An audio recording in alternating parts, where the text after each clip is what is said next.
It's clean. Just figured I'd touch base with y'all.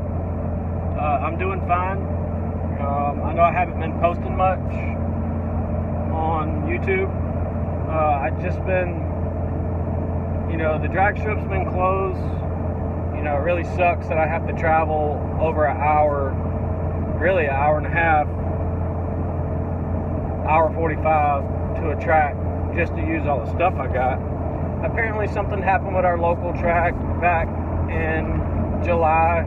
The first little hurricane we had come through, it struck the timing system and the timing board or whatever, and apparently they said it was going to take 3 months to get the part in and then get a technician out to recalibrate it or whatever. Well, those 3 months went by, and now they're just saying that they can't get it fixed or something. And then I overheard that apparently they've lost insurance on the place, and it's just not looking good. I really don't think the track's going to open back up for a while. If it does, obviously it's already December, so they're closed even if they were, during the normal season, December, January, they're closed anyway. So it really just stuck a spear right in my heart when all that happened, because I just got the new short block in this spring. I went to the track twice and had no luck at all. The first track, the first TNT was a no prep, and it just didn't go good. And the second one, my distributor messed up, which was in June. And then once I got all that sorted out, July, the hurricane came through and destroyed the timing system apparently, and it's just been down. So, I'm here with all this stuff to race, ready to go, and here's the thing. When my distributor got messed up, I had to get my truck towed back to the house. I had to go get my wife to take me back to the house. Luckily, she followed me in her car that day. I had to get her to take me back to the house. I had to go get the trailer from my father-in-law and then go back up there, load it back up. So, anything further than my local track, which is 45 minutes from my house, I don't want to drive there and race the car. I don't, 9 times out of 10, I'll be going by myself. I don't want to take that chance again and break something, because I believe I'm at that power level now on the AOD and the 7.5 inch rear end that, stuff's going to start breaking, I'm not saying I'm making a tremendous amount of power, but, it's possible, and it would really suck to drive all the way to the track. The other track I'm talking about, it's in Bowman, South Carolina, or Orangeburg, South Carolina, and it break, and then I have to call somebody, and there goes like a $300 tow bill. I just can't fit that in the budget right now, and it doesn't make sense to chance that. So I'm stuck with the draggy and all the stuff I have, and that's risky. We all know that shit's illegal to do it on the street, and it's a big safety hazard, I'm not trying to take chance my life or somebody else's life or my license, I've got a child to raise. So you have to be smart about it, and I don't know, man, it's just, when all that happened, I just felt burnt out at the time, just with everything. I'm sure y'all can relate, you get all this stuff ready, and next thing you know, you're just thrown in the dirt, that's how I felt. So, and not to mention, last time I went to the doctor, my cholesterol's high, which I've known, it's hereditary, but I need to, I was at my heaviest point I've ever been, and I needed to lose a little bit of weight. I'm not heavy, but I'm heavier than I would like to be, And we all know that less weight equals better ET, so that can only be a win-win. So I decided to get back on the mountain bike, and I'm loving it, man. It helps with my anxiety, my stress. You know, it's just a stress reliever. It's really good for me. It's done me really good. I've diagnosed with iritis in my eyes, and they flare up, or they did flare up a lot last year, about 3 or 4 times, where I couldn't even look at anything with light. Like, I would have to cover my eyes to go in a room with any kind of light, because it would feel like a knife is stabbing in my eye. And it's just inflammation of the iritis. So it's just one of those things. But what I'm getting at is the mountain bike has helped me. I haven't had a single flare-up since I've been back on the bike. You know, I don't know if this has to do with just relieving stress, if it's stress related, if it's you know, just from sweating a lot and detoxing the body. I don't know. You know what I mean? I just know that I feel better, and I'm more positive about stuff. So it's not that, I just want to let you know, it's not that I'm like ditching all the Mustang stuff and quit racing and all that. No, that will always be in my blood. It's always been in my blood, you know. I've got way too much time and money invested into the sport to just dump everything. Plus, if I tried to sell my cars, I would lose my ass. I would never get my money's worth back. So, and that's something that I worked for, you know. That my LX, I literally drug that thing out of the woods, and to get it running and put really nice heads on it and really nice short block and everything, and just sell it and lose, that's just stupid.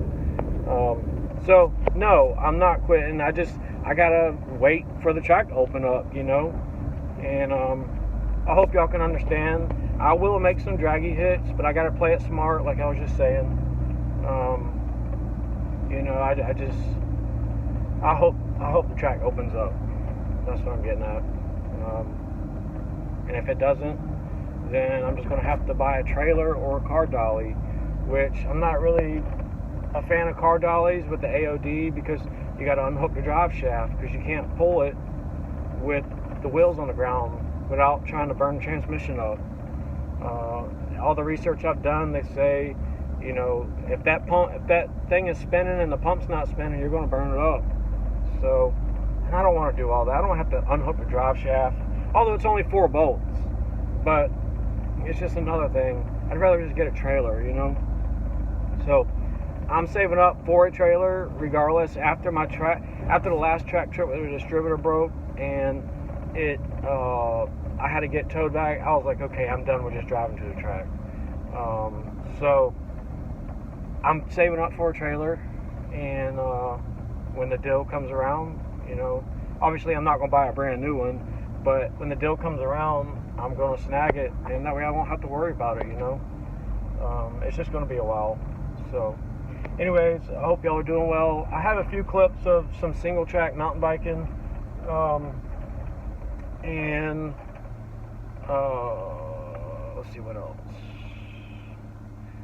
I think I got a couple things with a Mustang I'll put in. But I hope y'all are doing well. I hope y'all had a good Thanksgiving. Hope y'all have a good Christmas and New Year if I don't post anymore. Thank you.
hand's going numb. My fingers. Not like heart attack stuff. It's like I keep that pressure on my left palm, and keep making my index finger and my thumb go numb. I have to like move it, and that's good. I've got ergonomic grips on here, and it's helped from the standard round grips. But maybe it's like the way I got my wrist angled. I don't know. I gotta figure it out though.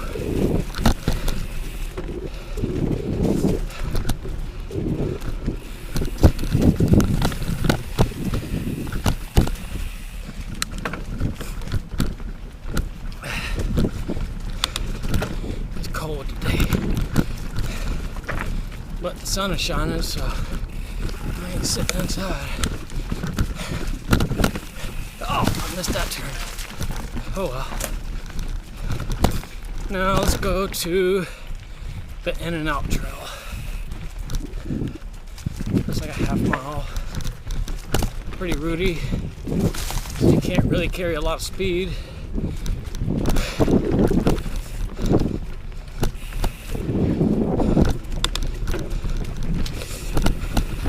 Oh, 14, about 12 to 14 miles an hour is about all you can do on these, because you just get beat up on a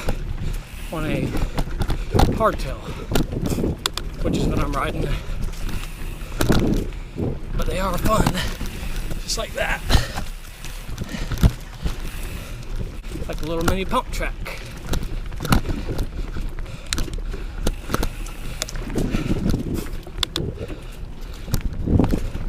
The RockShox Judy Silver TK that I put on the front really helped out a lot. I can adjust the rebound and compression. Oh, I'm sorry, just the rebound.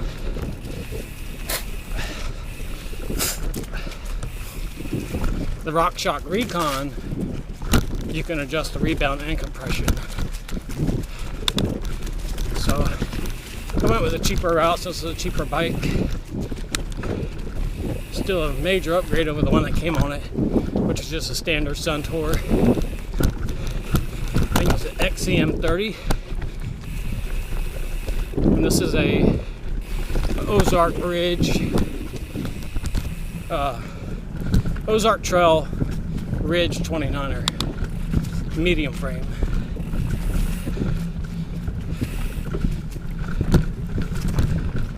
And I love it.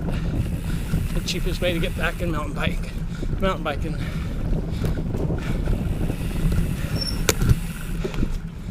And I've had to upgrade the wheels because my rear spokes kept loosening. And I went with, oh crap, what's the name of the wheels?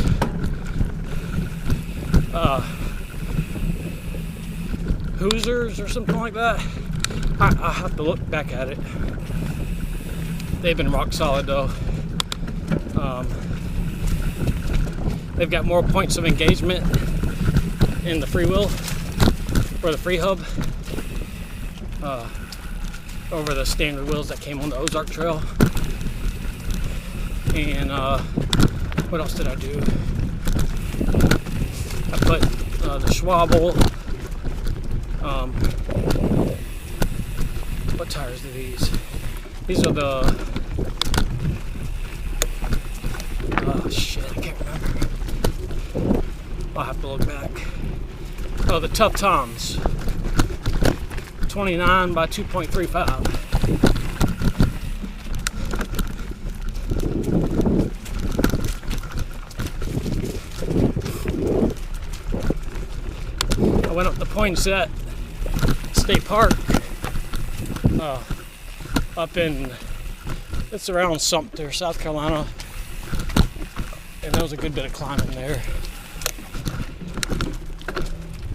last weekend. It was nice. I haven't done any climbing in a long time. Alright, that was the In and Out Trail. Now let's go to, y'all still recording?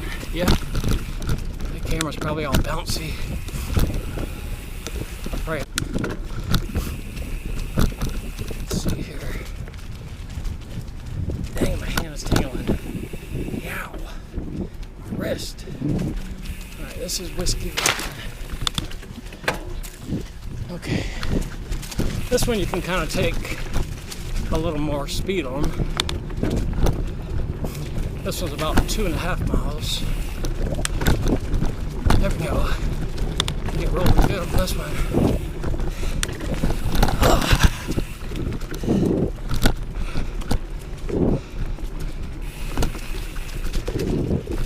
Yep.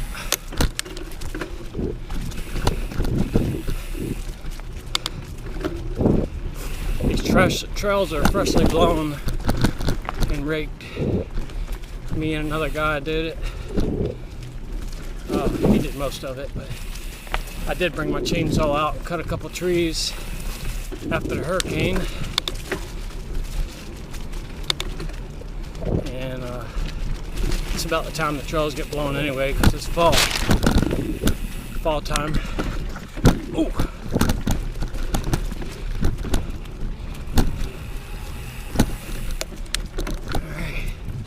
I'm on my second lap right now.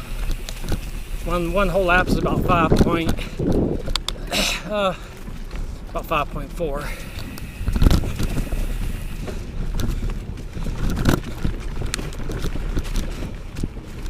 So I'll end up with about a little over 10 miles today. 2 laps. I came out on Thanksgiving morning and did 3 laps. Ended up with about 16, a little over 16 miles. Ugh. Roots just kill you. Definitely get you a full body workout in.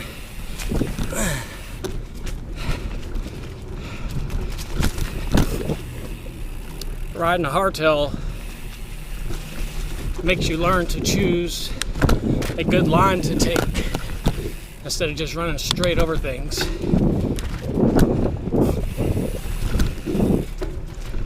You try to find the smoothest way. And then when you jump on a full suspension, you really don't have to do that, but it definitely makes you a better rider to choose the right lines.